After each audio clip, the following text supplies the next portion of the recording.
You're now tuning in to the Here's the Deal podcast, covering today's biggest stories from the gridiron to the hardwood.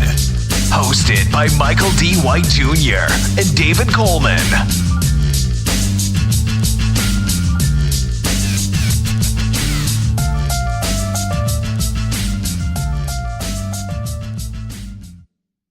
What's going on, everybody? Welcome to another episode of Here's the Deal with Michael and David. David, how are you doing? Doing good, man. Feeling well. Just got done watching this national championship. It's very good. It's better than what I expected it to be, being as Virginia and Texas Tech, two teams that we really didn't expect to be there, but it was really good. I enjoyed it.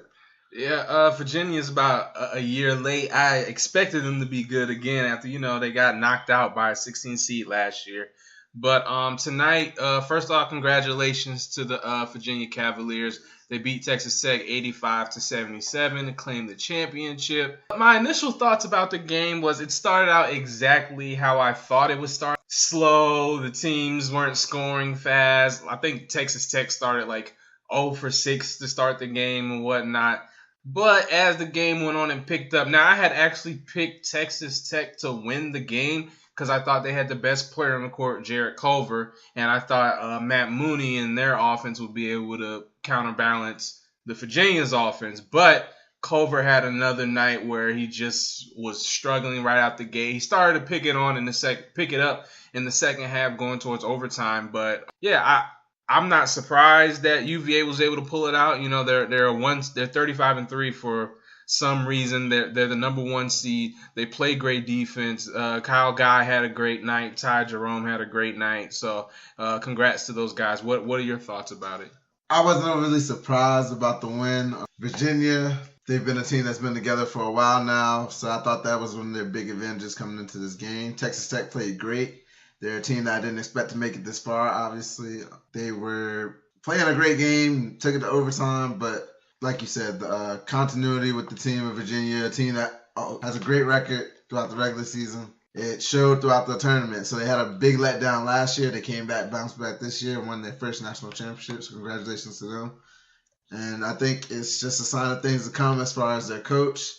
And maybe he'll be able to bring in more great recruits these next coming years. So definitely congratulations to them. And Texas Tech played a great game. So I'm definitely happy with the championship we did get. Yeah, shout out to DeAndre Hunter tonight. Was balling 27.7 rebounds. Kyle Guy, like I mentioned earlier, had 24 points, 3 rebounds. Ty Jerome had 16 points. Hey, actually, I didn't even see this. He was flirting with a triple-double. He had 16 points, 9 assists, and 7 rebounds. So there was a lot of contributions all across. Because I'm going to be honest, I wasn't too thrilled about what I saw from Virginia in the previous game versus Auburn. So I had my suspicions about them. But they came out and got solid production from everybody and got the win. So, again, congratulations to UVA. And we'll see what you guys can do next year. But let's transition over to the NBA. We're going to go ahead and talk about my Lakers because, you can never go wrong talking about them. So an anonymous NBA executive says that Magic Johnson has ruined the Lakers, and these are in quotes. The worst thing is this league is to be a team that has an aged superstar that doesn't know it. I like their young pieces, and they should have kept rebuilding. Magic Johnson has destroyed that place. So I ask you, what grade do you give Magic Johnson on his tenure with the Lakers so far? And everything that he's done, what grade would you give him? So far, I'm going to give Magic Johnson a D for the job that he's done so far. I'm going to be very harsh with him. Okay. The reason I'm giving him a D is because the only thing that I've seen him be able to do so far is he's made a lot of great draft picks. Granted, he's let some of them go, so that is part of the reason I'm grading him so low. He drafted D'Angelo Russell. He's drafted Lonzo Ball. He's drafted Kyle Kuzma. He brought in a lot of good young players. He's made a lot of good changes with that team. But with the team that he's constructed, I feel like LeBron, he was coming regardless. Magic Johnson didn't have much to do with the LeBron signing. He wasn't really an influence as far as recruiting. So that weighs into my factoring of giving him a D. The Lakers have been a pretty good team so far. They're like, the Lakers standards are bad, but they're an okay team. They still haven't made the jump to the playoffs ever since Kobe left. So he's doing good things around there, but he hasn't been able to, manifest all the things that he's been doing so far as bringing in these young players and actually making it to a playoff run. So I'm going to give him a D for his tenure with the Lakers so far. All right. So I ain't going to be that harsh on you, Magic, because I see the good things that he's done. So I'm going to give him a C+. I think that's fair for the job he's done so far. Looking at the positives of what he's done since he's been in LA.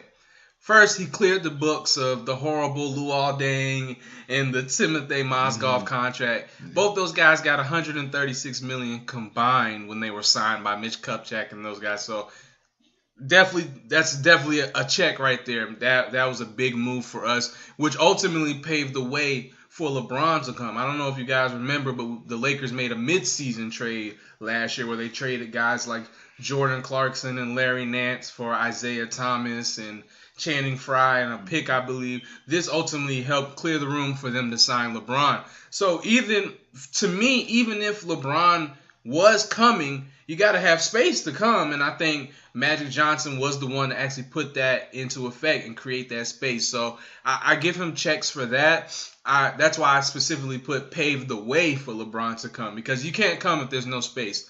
Next, I have down, we still have enough salary space for another max player. I think we got to thank him for that. Ultimately, he said this was a 2-year plan. So I'm still going to give him the 2 years. We're only 1 year through. He's definitely had a lot of hiccups that I'm about to get to, but I think he's almost like, I almost wanted to give him an incomplete, because we still have this offseason coming up, and this is the offseason where is a lot of free agents, Jimmy Butler, Kevin Durant, Kawhi. So I think these are all still positives. Also looking at some of his draft picks, he didn't draft D'Lo. I think that's why it was easy for him to get rid of him. But he has drafted Kyle Kuzma. I think everybody likes him. Josh Hart, solid bench player. And Lonzo Ball, as polarizing as he is, we saw how the Lakers look defensively without him. So, I think those three, those are all hits on those. You could say he should have drafted Jason Tatum, De'Aaron Fox, but in hindsight, you could say that about a lot of teams. So I don't hold that against him. Now, looking at the negatives, this year, definitely roster construction. Lance Stevenson, Rajon Rondo, JaVale McGee, they were going for the whole playmakers and defenders type of team. Let's just call it what it is. It didn't work. It wasn't it. I tried to maybe I could see that happening and we could defend. But ultimately, at the end of the day, we saw what LeBron needed around him, which was shooters. So I can blame Magic for the roster construction. He shares some blame in that. The Zubac trade. I do not know why in the world we traded him for Mike Muscala. I get it. Stretch center. He's supposed to be able to hit threes. He ain't hit a shot since he's been in LA. So I don't understand why we gave up pretty much our best all-around center for a guy with the talent of Muscala. That didn't make much sense for me. I also hold Magic accountable a little bit for the AD fiasco and how that went down and the effect on the younger players and how he handled it afterwards. Talking about you guys are players, you're in the NBA, you got to understand.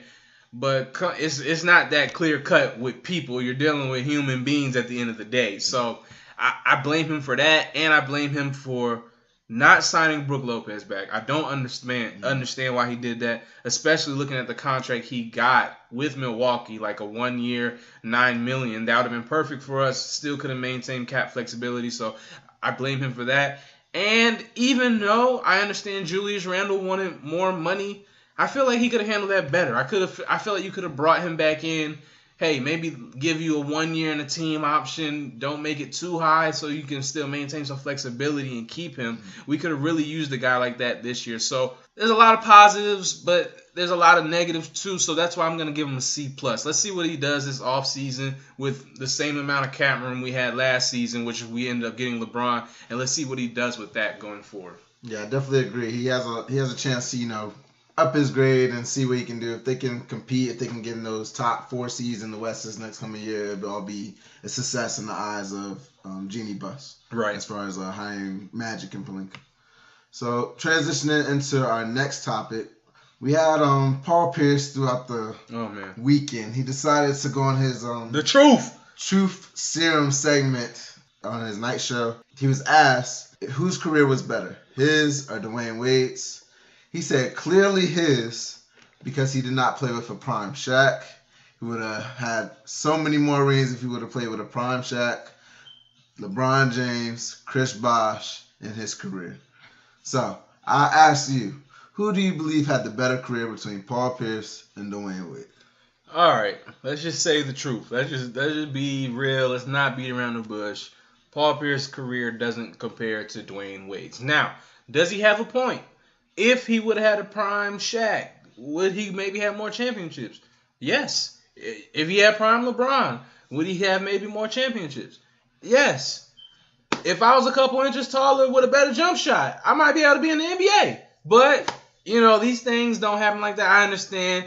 That's just how he feels, though. He's a player. I'm not surprised that a player didn't just be like, oh, yeah, he's definitely better than me. You know what I'm saying? Every player should feel like they're the best. But at the end of the day, if we're really just looking down and comparing careers, Dwayne Wade's career definitely tops Paul Pierce's. I respect him for his position. And look, let's not get it twisted. You don't just get a nickname like The Truth and be trash or something. I think a lot of people who are talking about Paul Pierce really didn't see Paul Pierce play, didn't really see how good of a player he actually was. He had a couple years in Boston where he averaged like 25, 26 back in the day. Mm-hmm. So, yeah, Paul Pierce was definitely used to live up to that name. But as far as his career compared to the third best shooting guard of all time, I don't think so. I'm going to roll with D-Wade on that. Yeah, I can't say it any better than that. Paul Pierce, you had a great career. You had a lot of success in your career. Obviously, the first couple of years, you didn't have the best team around you.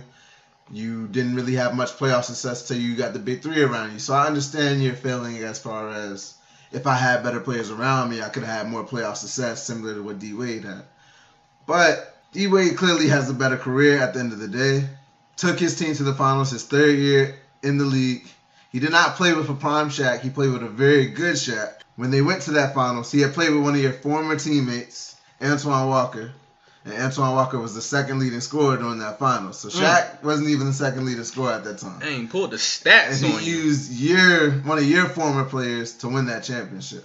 So that just goes to show you he was playing at another level than you at any time in your career. He had the best finals since Jordan. So that's not even a knock on you. Just as far as Dwayne Wade, that's giving props to him as far as what he's done in his career and the accomplishments that he's had. He's made a lot more NBA teams, defensive teams, all that good stuff. If you go down the list, there's not really a comparison I see as far as when you look at their positions. Paul Pierce, he's a great small forward, but I don't think I would rank him in the top 5 at all when it comes to D-Wade. I would solidly rank him in the 3rd spot. And then when you compare them player to player, I would take D-Wade 7 days out of the week before I take Paul Pierce. If I'm building a team, if I'm trying to win a championship, in any aspect, I'm taking Dwayne Wade. Put it like this: How many small forwards would you take before you take Paul Pierce? Just think small forwards. So, we got LeBron. We're taking him, right? LeBron, KD, Larry Bird. I want to say Paul George. Hey, say George Gervin, Trace McGrady.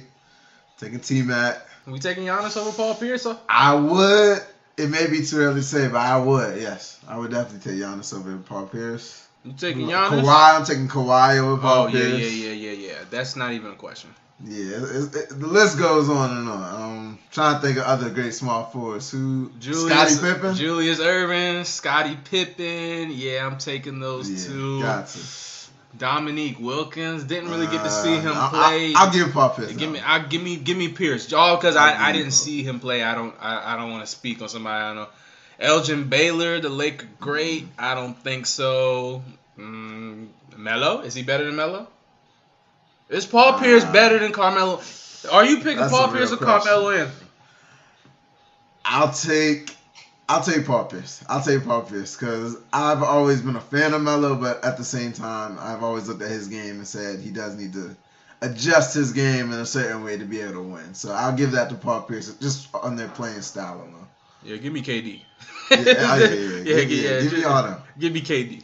Yeah. So I'm going to welcome y'all to the next portion of our segment. We're finally going to get into our first NBA awards part of the show. Let's do First it. year. So we're going to start off with our MVP, and we're just going to go down, give you our season awards. We're going to give you our all-NBA teams, our rookie teams, our defensive teams. The whole spiel. We got it all. So let's go ahead and start with our MVP race. So what we're going to do with our MVPs, we'll go 1 through 5.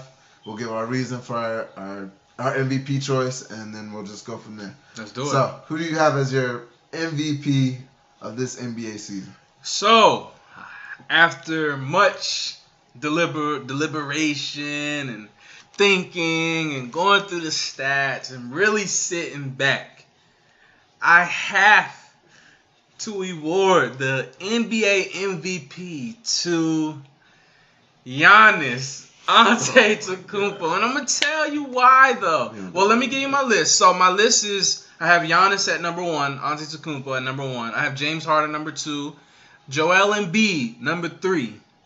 Number 4, shout out the man who won't be getting no love, Damian Lillard. At number 4 on my list. And number 5, I have Paul George. He's dropped because his play has kind of dropped. But I'm picking Giannis ultimately because, look, offensively, you're splitting hairs at this point. They're both having historical seasons. Giannis is having a season I believe no one's had since Shaq. And then what more can we say about James Harden averaging 36 a game, best scorer in the league, hands down. But ultimately what it came down to this for me was I had to sit back and remove my bias because I've always been one of the ones who say, hey, best player, best team, both sides of the court. Giannis is both sides of the court. Top 5 as far as like PER, and so is James Harden. But when it comes to defense, I think Giannis is in that top 5 as far as real plus minus. It's just the defensive end that gives the edge. And also, a great point when I was listening to Undisputed the other day that Chris Broussard made. Harden, as great as he's been, when the season started and the team was struggling, they were healthy. And I can't ignore that. I understand that they went down and he brought them up, which is why it's hard. It's almost like 1A, 1B. But Giannis has been consistent all season long. The only NBA team in the 60-plus win game margin, I believe. I think they're going to be the only team to win 60 games. Both sides of the court, he's been dominant. I'm giving it to Giannis to the MVP this year. You make a good argument, sir. You make a good argument. The way my MVP is going to shape out, after long thought, after going through the stats, looking at, comparing everything, just about everything you can think of, I came to the conclusion that James Harden is going to win his second MVP award this year. The reason is he's averaging 36 points per game. That's 8 points clear of Paul George, who's in second place. He's averaging 6.6 rebounds, 7.6 assists, 5 turnovers. Pretty high, but, the offense goes to him. Usage rate is high, too. Yes, 2 steals and 0.7 blocks. So I was going to get into his high usage rate. So he has the highest usage rate in the league, which is 39.4, which is 7 points higher than Embiid. So he's clearly being asked to do the most on his team out of anybody in the NBA. He has a 30-point streak of 30 games this season, second most of all time behind Wilt Chamberlain. His win shares are the highest in the league at 15.1, and he's the first player to ever average 35 points and 7 assists in a season. So all those have pointed me to the fact that James Harden is going to be the MVP. He's improved his offense from last year, coming off of his first MVP. He's improved his defense dramatically. People don't talk about it enough. He's one of the best post defenders in the league. He's able to do that because of his very active hands. He's very stout in the post. You're not going to move him out of the way a lot of times. He's strong enough to not get bullied down there in the post. He's been playing with an inconsistent roster all year. At one point, he was playing with James Nunley. Gary Clark has been in and out of the lineup. Daniel House, who is a good player, but I'm pretty sure a lot of y'all listen to this podcast don't know who that is, and he's been playing a vital role for the team so far.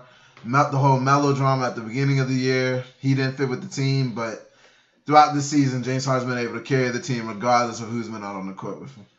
They started off 11-14, so yeah, they did start off bad. But during that stretch, James Harden was still playing at an MVP level.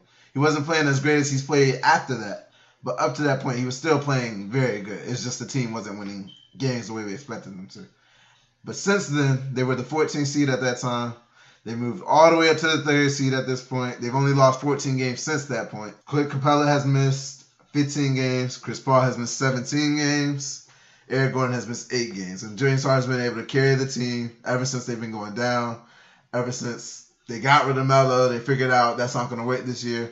We're just going to go on who we had last year and add in pieces that we see fit, adding in Fareed, adding in Austin Rivers. Key additions, but James Harden has had an historic season. Like you said, they both had historic seasons, but I believe what James Harden is doing is truly something special. Giannis is going to have his time coming forward, but James Harden passed 20 Hall of Famers in the scoring list this year alone.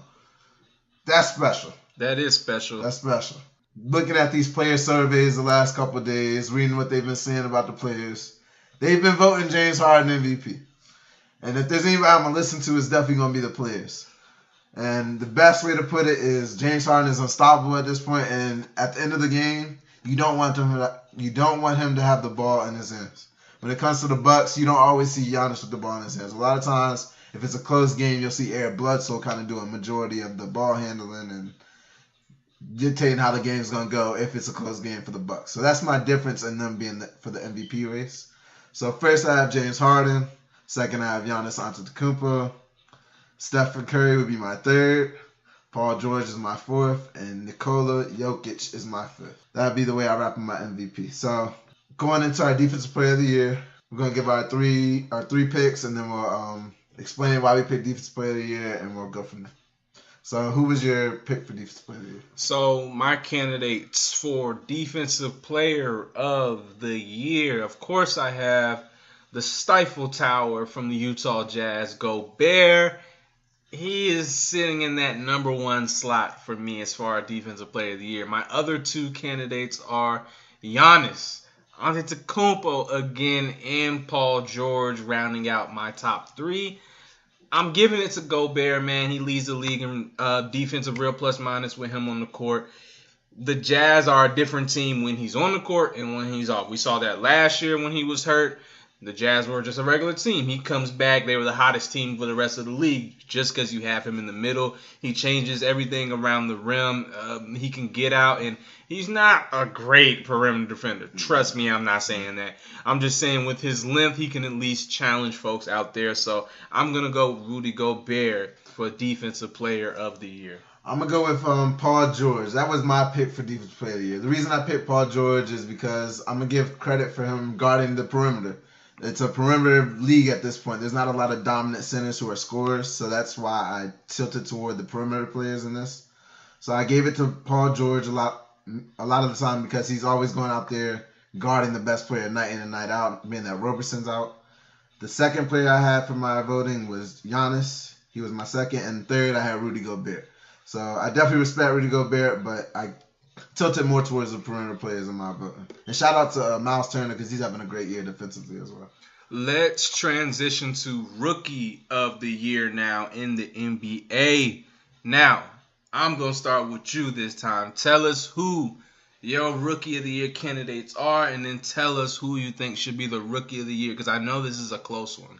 All right, so for my candidates, I had Luka Doncic, Trae Young, and Colin Sexton. Those were my three. I tilted between Colin Sexton and DeAndre Ayton for my third spot, but I ended up picking Colin Sexton. He's really came on strong the second half of the year. And DeAndre Ayton, he's had a very good year, but he hasn't really wowed me at all. And Colin Sexton is, ever since the All-Star break, he's been putting a lot of great games together. So I'm gonna give it to Colin Sexton for my third vote. But for my Rookie of the Year, obviously teetering between Luka and Trae Young. I had put a little bit of thought in it, but at the end of the day, it wasn't much thought I had to put into it because I went back, I checked the numbers, and I've also gone off the eye test the whole year. So I went with Luka Doncic.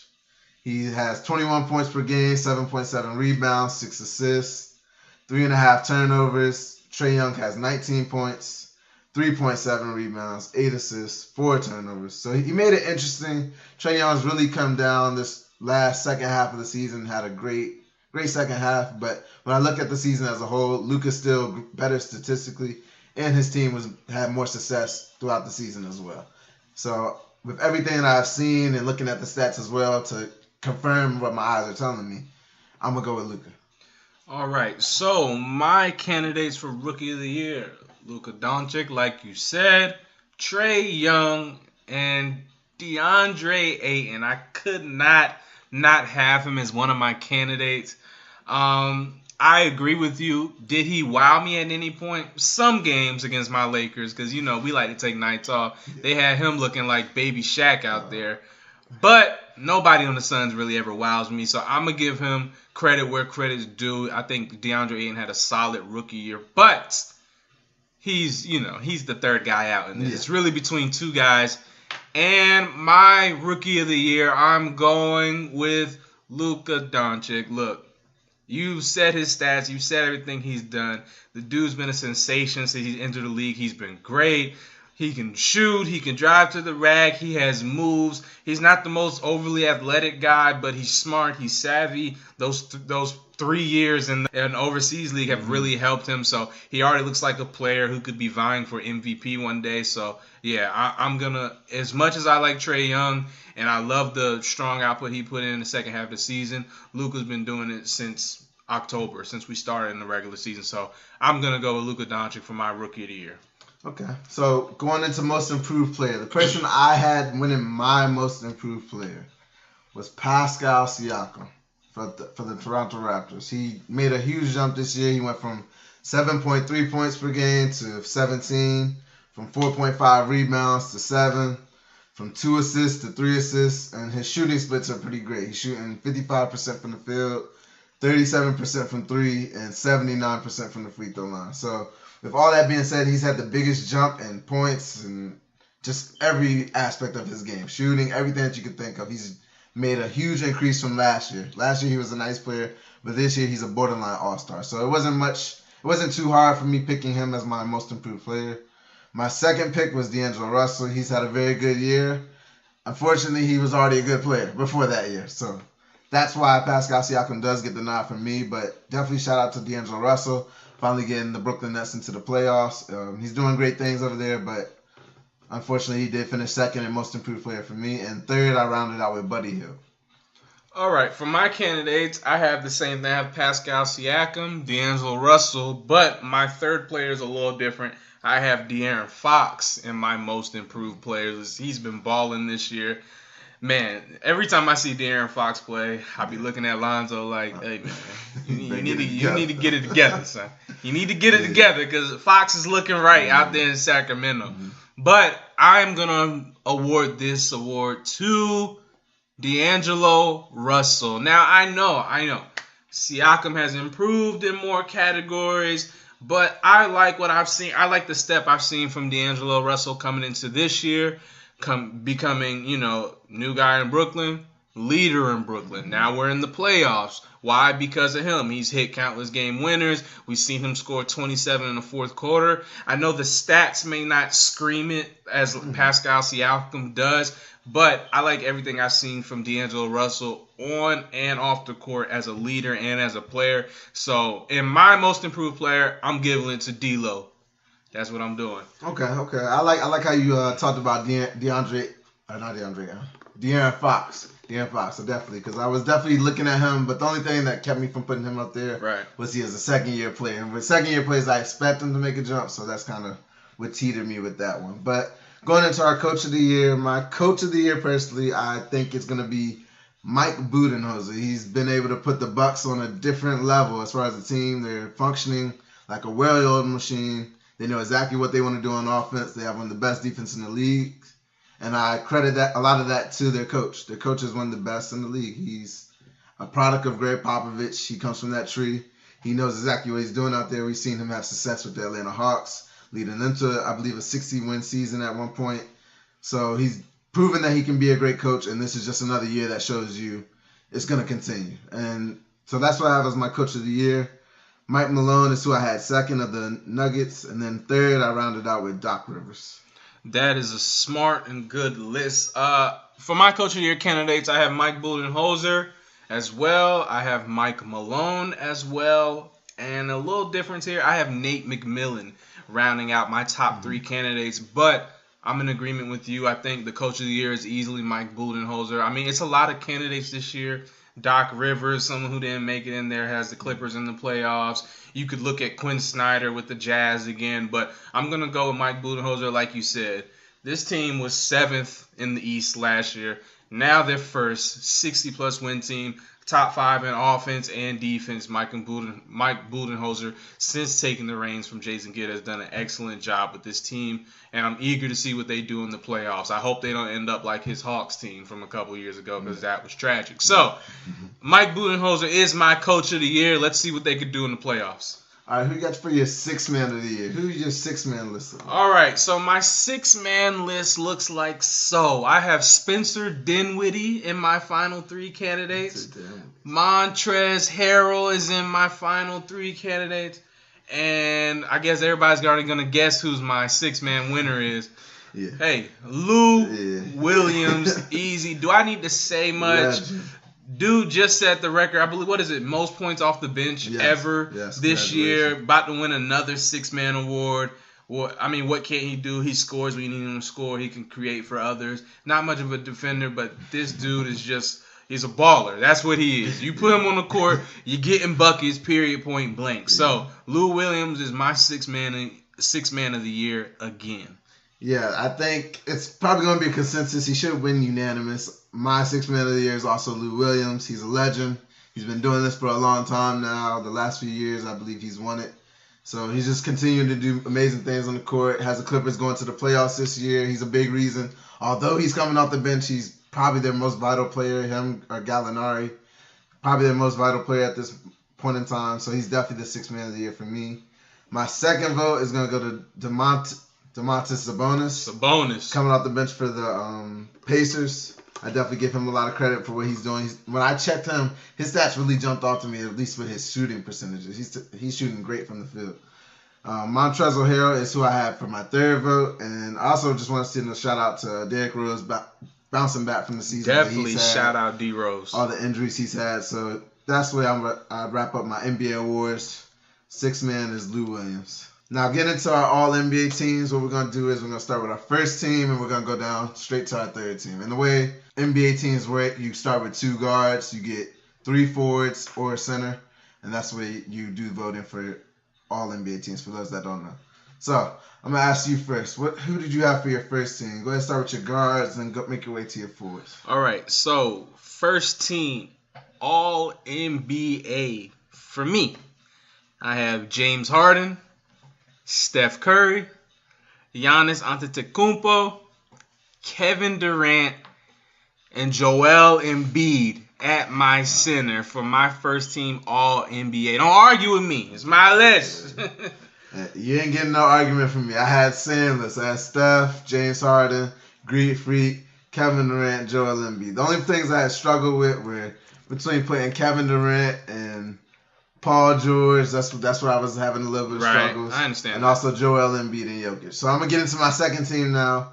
My second team, I had Damian Lillard, Kyrie Irving, Kawhi Leonard, Paul George, and Nikola Jokic.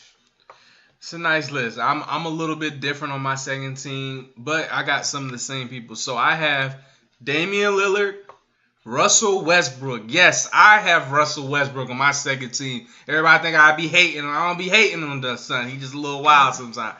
Russell Westbrook is my second guard spot on the second team. Then I have Paul George, Blake Griffin, and then I have Nikola Jokic coming in that center. Blake Griffin. Go check the stats. He's been hooping this year. Blake Griffin has been hooping. So that is my second team All-NBA. Let's move to the third team All-NBA. I'll start this one so you can wrap it up. Here is my third team All-NBA team. I have Kyrie Irving, Bradley Beal, Kawhi Leonard, LeBron James, and Rudy Gobert. That is my final third team. I was struggling there. I was like, man, does LeBron deserve a spot on there? But come on, man, 28, 8, and 8. It's hard to leave him off. So I got LeBron dropping to that third team this year. Who's on your third team? My third team, I was debating between a few players. This is probably the one that I had the most troubles with. I ended up putting Russ as my guard for my third team. I was struggling between him and Kyrie, but just with the way Russ has been shooting the whole year, I had to put Kyrie second and Russ third.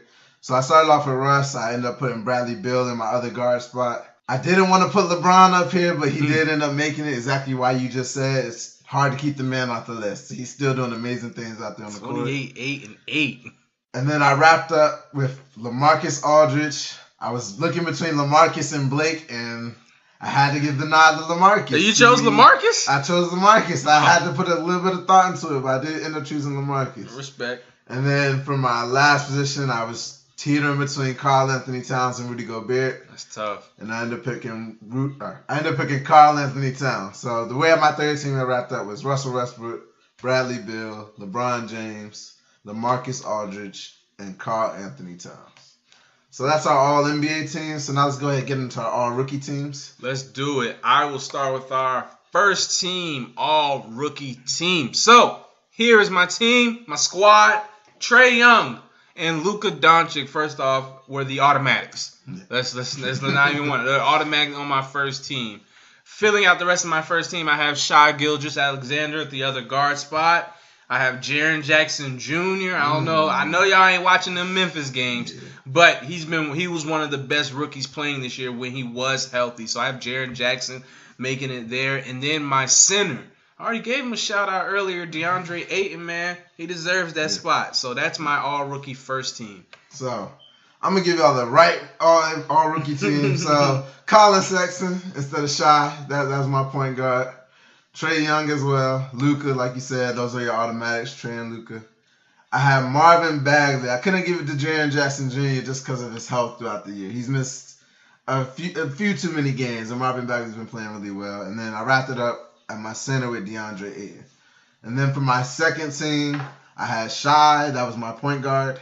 I had Kevin Huerter from the Hawks. And then I had Kevin Knox. I really was about to cheat and put Alonzo Trier up there instead of Kevin Knox, but ended up putting Kevin Knox, sticking to the positions. And then Jaren Jackson Jr. and Mitchell Robinson, I have wrapping up my second team. So for my second rookie team, I have Colin Sexton, Kevin Huerter, Mikal Bridges, Marvin Bagley, and Mitchell Robinson. Hey, that's a solid second team right there. That's a solid. Hey, and if you don't know about Mitchell Robinson, look, this guy. I remember one time I was looking at his stats. He had like 9 points, 8 blocks, 12 rebounds. Dude is a freak on the defensive end. So yeah, that is my second team all rookie. All right, so let's go ahead and get into our all defensive teams to wrap up all of our NBA awards. So, who did you have as the guard positions for your all defense? All right. First team, all defense. Marcus Smart makes that list easily. Dude is a beast on the defensive end. Don't need to say much. I also have Danny Green in that all first team defense. He's been excellent. I think he's the number one shooting guard as far as defensive real plus or minus in the league. So Danny Green, and then filling out the rest of that first team, I have Giannis Antetokounmpo, Paul George at the other 4 spot, and Rudy Gobert at my center. What about you? For my all defensive team, looks very similar. I made one adjustment. I had Marcus Smart in my guard spot. Like you said, that wasn't a hard choice. Shout out to the Celtics. Shout out my boy Dom. Put me on to Marcus Smart. For the longest, I didn't like his game, but the boy is a hound out there, and I love to he can make any NBA roster because he gives you all the little things that you look for. So Marcus Smart, Eric Bledsoe, Giannis, Paul George, Rudy Gobert. That was my first team all defense. For my second team, I ended up going with Drew Holiday, Danny Green, Kawhi Leonard, Miles Turner, and Joel Embiid. I wanted to put James Harden up there.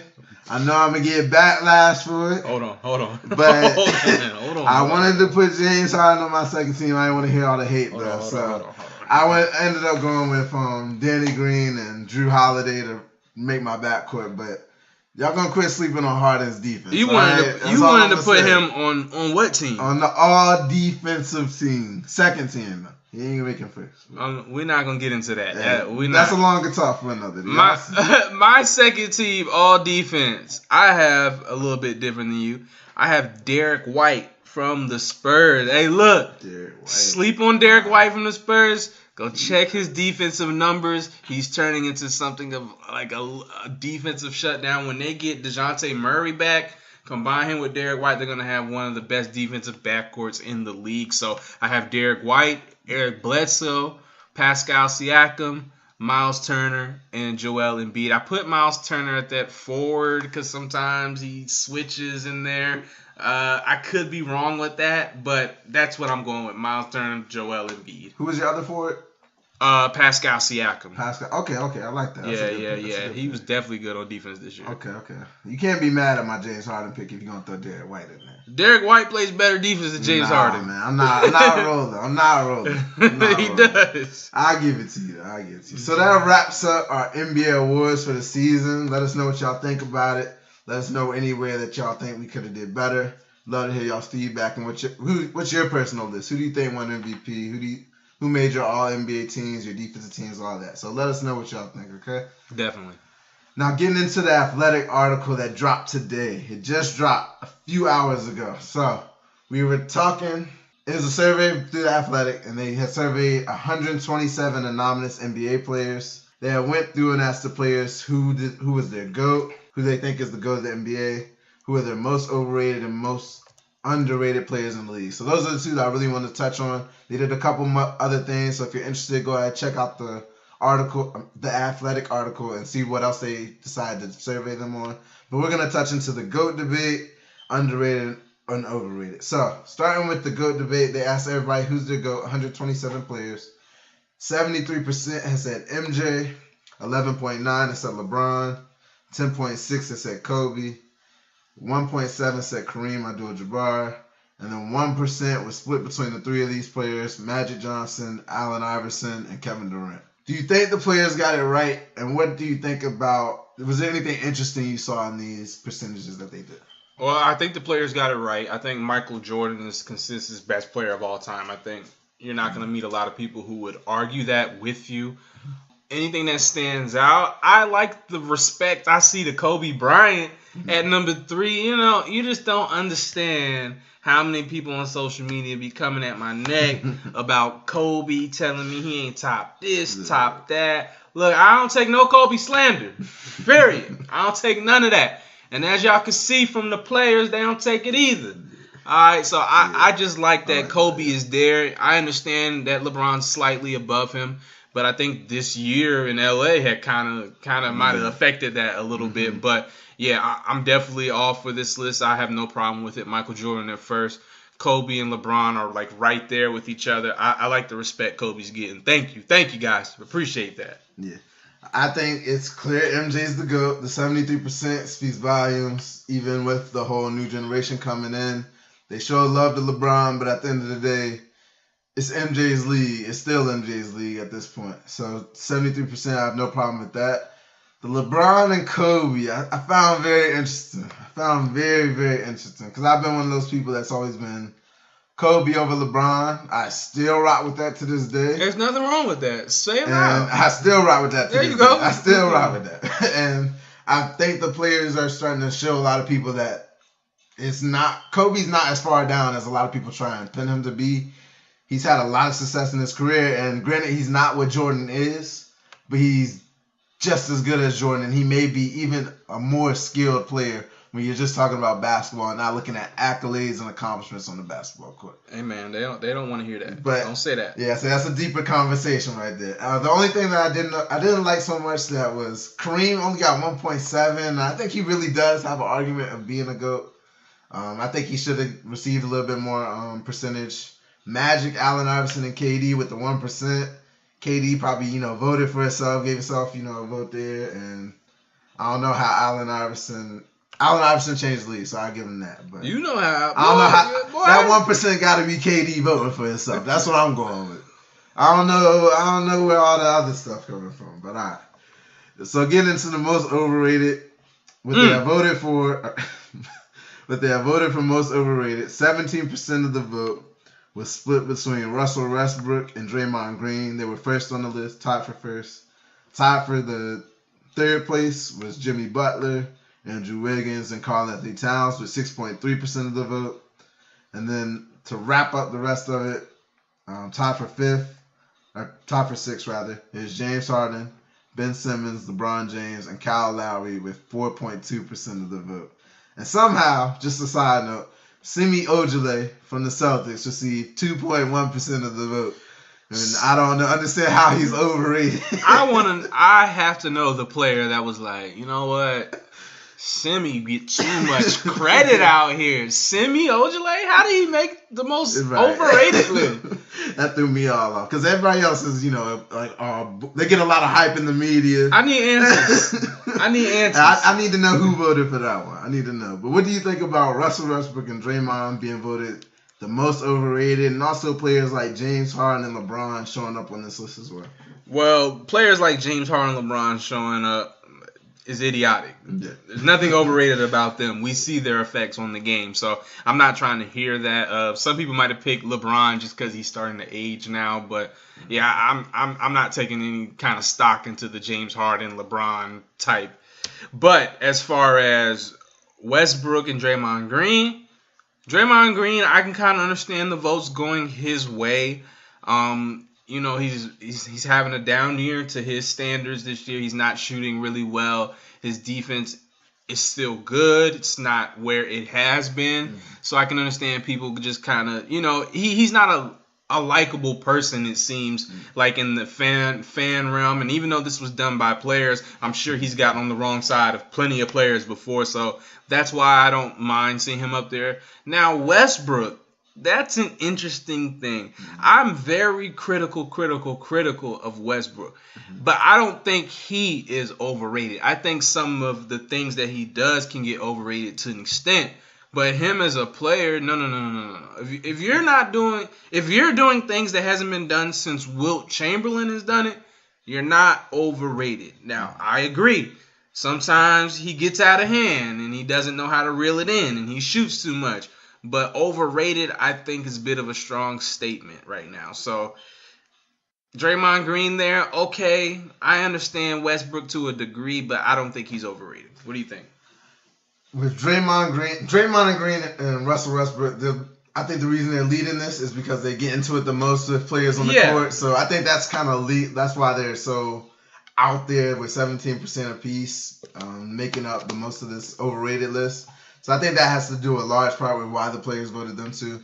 But with Draymond, I think a lot of players don't give him the respect that he believes he deserves because he plays on a team with two of the best shooters of all time and also Kevin Durant and Boogie at this time. So you're not going to get a lot of credit when you play with such great players, and you're not known for scoring unless you're wide open. That's kind of the way I'm pretty sure NBA players look at him. You're always open because we have to double, we staff, we have to come and help off Clay, things like that. So I think he doesn't get that type of respect. He's always yelling at players, things like that. I'm pretty sure that gets on their nerves. So I think that's why he's tied for first on this list. I don't believe Russell Westbrook is overrated at all. Like you said, some of the things he does gets overrated. The triple doubles, they're great. I love them, and some of them are very special. Some of them are things that the team need, but at times he does stat pad. But at the same time, if I was in the NBA, I would stat pad as well if I'm a rebound or two away from getting a triple double. No, if I get the ball, I'm shooting every time. I'm just letting you know. So I don't believe he's overrated at all. And I believe players that play the game, they know how hard it is what he's doing. At times he does need to reel it in. He does need to become more of a point guard and actually realize what he's doing out there on the court. But as far as being overrated, I do not agree. So as far as the overrated list, I think a lot of it was not correct. A lot of it was just more so out of spite of players and just pure envy a little bit. Seeing LeBron and James Harden, Jimmy Butler, I don't understand. A lot of it I don't understand. So wrapping up the Athletic article, I also want to touch on James Harden and Giannis. They have voted on MVP as well. So James Harden have received 44.3% of the vote. And Giannis have received 38.9% of the vote. What do you think about the players picking Harden as the MVP? Well, I'm not surprised. They picked him as MVP a couple years ago. And I think, honestly, if we're judging off that, you should be worried. Because last time they picked him as MVP, he didn't win MVP. And that was the year I actually thought he should have won. I believe they gave it to... I believe it was Russ. It was the triple-double year, right? Yeah. There was another year they gave it to Steph, and I thought James Harden would win. So I'm not surprised the players are picking James Harden. Like, don't get me wrong. James Harden has the highlight MVP moments this year. The 50-plus point triple-doubles, the game winners over the Warriors, all types of stuff like that. He has all of that. So I'm not surprised that the players picked him to win MVP. I wouldn't be surprised if he won the real MVP. So no surprises there. I believe it speaks volumes. If there's anybody I'm going to listen to, it's going to be the players. They play against these players every night. They know how hard it is to go against these players. They know who deserves this award at the end of the day. Who is the most dominant player of the league that year? Who do they not want to see have the ball when they're playing against them? So I definitely value this list and what they did as far as voting. And it being anonymous, they were able to give their full, honest opinion. They weren't skewed in any way. Their name wasn't going to be thrown out there. They weren't going to be looked a certain way if they did vote for somebody else. So I definitely do value this. And I believe they got it right. Like I already said, James Harden is the MVP of this league. Like you say, he's had the MVP moments. Every time you look at your phone, he's dropping 30-plus. He's crossing somebody up. He hits the game winner against the Warriors, which I believe is one of the best moments this year. Giannis, he's had some good moments, but he hasn't had any MVP moments yet, I believe. Maybe against the 76ers, that might have been his moment, you would say. But other than that, I can't really think of anything outside of that. So I definitely do value it. And reading a couple of those things that those players were saying, it was basically just saying they understand how hard it is to guard Harden, and he's doing something that's historic. Just reading a couple of those things that were in that article. And that's why they did end up going with James Harden. But moving on from the NBA to the NFL, we're going to wrap up with some football here. Let's go to Green Bay, where some reports came out from some former Packer players that Mike McCarthy wasn't as peachy as it always seemed. There was people gave reports of him being late for team meetings to get massages in his locker room, getting massages and whatnot. And they said he kind of thought he was a know-it-all and wanted to believe in his philosophy and that going forward. So the relationship between Aaron Rodgers and Mike McCarthy has been fringed from the start, apparently. Mike McCarthy was actually the offensive coordinator in San Francisco who didn't pick Aaron Rodgers. They skipped over him and chose Alex Smith. So it's been fringed for a long time now. So I guess my question to you is, who is most to blame for the lack of success that the Green Bay Packers have had? Mike McCarthy or the sometimes aloof and superstar pretty boy Aaron Rodgers? That's some good information you just gave me. The Mike McCarthy passing up on Aaron Rodgers. I didn't know that. But Alex Smith, yeah. That definitely plays a role with a player like Aaron Rodgers. He's definitely the type of guy to hold on to that and not forget who passed on him in the draft. He's definitely one of those type of players. But when it comes to who I put the most blame on for the lack of success, it had to be the coach. It has to come on Mike McCarthy. Aaron Rodgers consistently puts up great numbers. He consistently leads his offense. They're one of the top scoring offenses year in, year out. They've been having a big decline these last 2 years between Aaron Rodgers' injuries and just the offense has been very predictable. There have been reports about other teams yelling out the wide receivers' routes before the play even gets started. So that tells you that you need to update your system. You need to find some new wrinkles in there. You need to throw some adjustments in there as far as what are we going to do with this offense. He doesn't specialize on the defensive side of the ball, but I definitely will give him some blame in that because he is the head coach at the end of the day and you're responsible for both sides of the ball. Even if you do give the defensive coordinator all control over the defense, you're still who it goes to at the end of the day. And you have to be proactive in getting players and calling the right plays to be able to win these games in the playoffs. We've seen time in and time out, Aaron Rodgers scored 30 or 40 points in the playoffs, and somehow that's not enough to win the game. And it's just mind-blowing to me that he's only made it to one Super Bowl, being that he should have made the multiple ones. Granted, not all of it's on Mike McCarthy or Aaron Rodgers. We've seen times where at like the Seahawks game and the NFC Championship, that's not either their fault. It's just a player catching an onside ball, and you go to the Super Bowl. So there are certain things that it doesn't even fall on both of them. But I'm going to give most of the blame to Mike McCarthy because he has to be responsible for both sides of the ball. The offense not being so predictable and getting the defense to work as a unit and not allow the other team to score 30-plus points when you have such a great quarterback on the other side of the field. That man's name is Brian Bostic, all right? He's the one who fumbled against it. He wasn't even supposed to catch the ball. He was the blocker. Jordy Nelson was right behind him, and he had to go up there and be a hero and fumble. Man, you got me started. Okay, so look.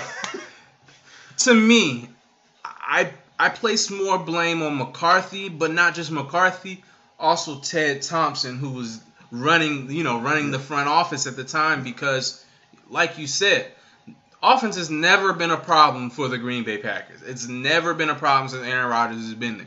It's always defense. We haven't had a top 10 defense since the year we went to the Super Bowl. So if you see that you're not progressing because your defense is giving up, I think our defense is averaging like giving up like 37 points a game in the playoffs. That means you're asking Aaron Rodgers to be perfect. That's why, like, when Aaron Rodgers has a season like he just had, 25 touchdowns, 2 interceptions, 1 interception, that's a down year.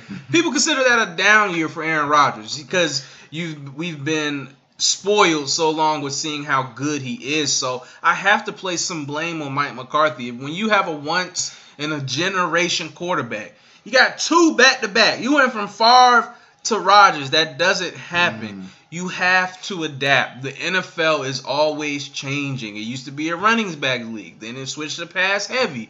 Now you're seeing the slot receiver becoming a very important part of the offenses. So I just think Mike McCarthy, he got successful with a philosophy, and he tried to stick with that philosophy, and it didn't work. So ultimately, I'm going to put more of the blame on him and also Ted Thompson, because for the longest time, this dude just wanted to bring players in from the draft, have them homegrown, and I get it. It sounds nice and pretty and peachy and perfect, but we need free agents. You need free agents. You need to go in and fill those holes, and that's what the Packers did this year. So I'm going to put a lot of the blame on McCarthy and Ted Thompson. I'm going to put some blame on Rodgers as the star quarterback of this team, the franchise quarterback. You have power in there. You have the power to go talk to Mike McCarthy and get some changes done.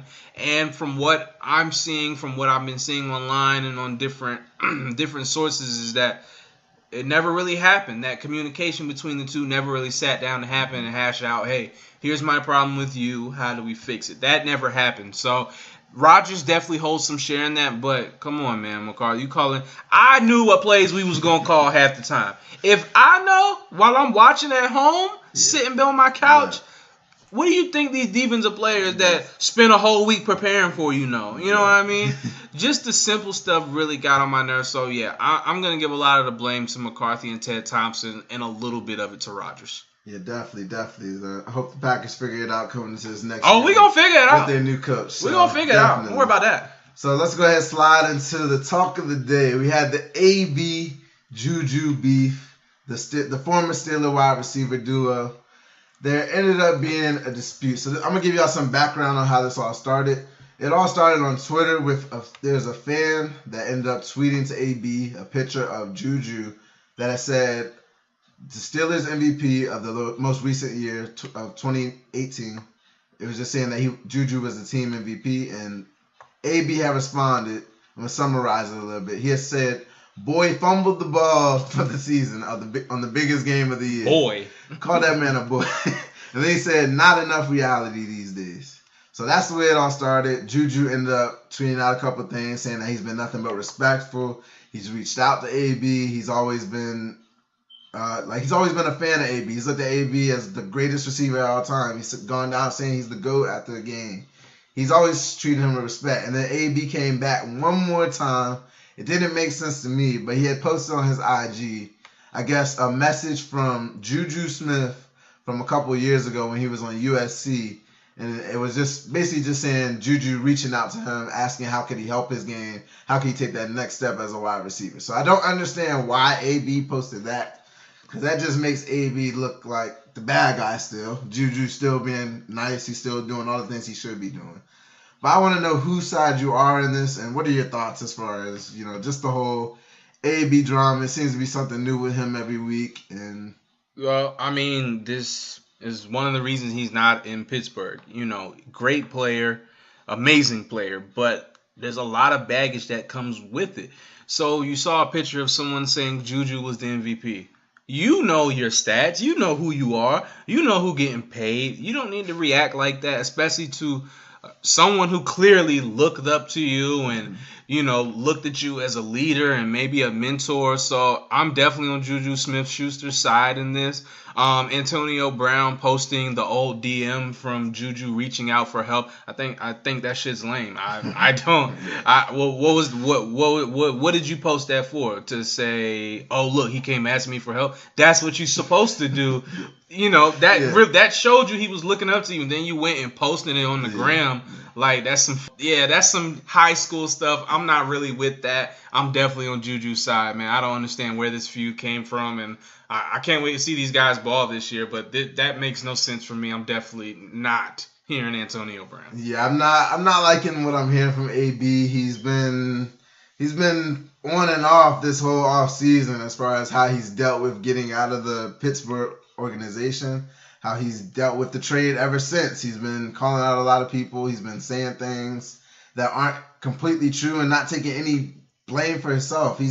It seems to be he's the one constant in everything that's going around. So he needs to take a look in the mirror and see that he needs to, you know, check himself first before he tries to check other people. JUJU didn't do anything wrong in this. He was just doing what he should do as an NFL player, reaching out. I'm pretty sure AB had done that at a certain point, being that he wasn't a number one pick. He wasn't a top pick in the draft. He always reached out to other people as well, some of the all-time greats, and that's all JUJU was trying to do. I think a lot of it comes from some of the hate and jealousy from JUJU receiving that MVP award and being that JUJU just kind of took over his spot as being that star in Pittsburgh. I think a lot of that just comes from jealousy and AB being a diva and wanting all the spotlight on him at the end of the day. So I think that's where all that comes from, and I'm definitely on JUJU's side at the end of all of this. So I want to thank everybody for listening to another episode of Here's the Deal. We thank y'all so much for your support. Was there anything you want to say? Yes, again, like David said, thank you everybody for your support.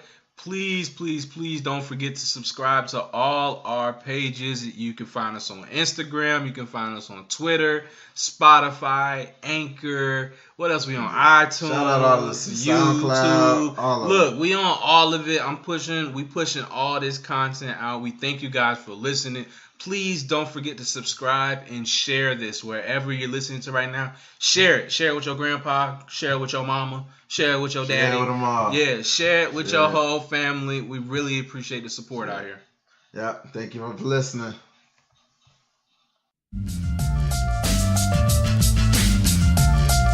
Thank you for listening to Here's the Deal podcast. Tune in for next week's episode. And don't forget to add the Here's the Deal podcast Facebook and Twitter pages.